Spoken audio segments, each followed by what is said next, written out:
আগের ভিডিওয়ে আমি তো তোমাদের সাথে শেয়ারই করেছি যে কি কি গাছ আমি কাটিং করেছি। আর এই ব্যালকনিটা দেখো কি সুন্দর করে আমি মুছে ঝাড় দিয়ে পরিষ্কার করে নিয়েছি। এবার এই গাছগুলোকে কিন্তু ভালো মতো মুছে সুন্দর করে সাজিয়ে নেওয়ার পালা। তো এই গাছগুলো তো খুবই নাজেহাল হয়ে উঠেছিল এই এত রোদের তাপে।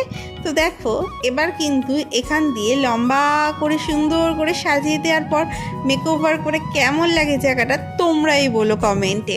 তো চলো এবার কিন্তু গাছগুলো সুন্দর করে লাইন বাই লাইন সাজিয়ে নিয়েছি। এবার দিয়ে দিচ্ছি জল, যাতে অনেকটা করে দিচ্ছি, ওভার করে দিচ্ছি, মানে জলটা ছাপিয়ে দিচ্ছি যাতে মোটামুটি আমার একদিন জল না দিলেও গাছগুলোর অবস্থা খারাপ না হয়। এবার দেখো জায়গাটার রূপটা বদলে গেল না কি সুন্দর। এখানটায় এলে আমার মনটা যেন তো সত্যিই ভরে যায়।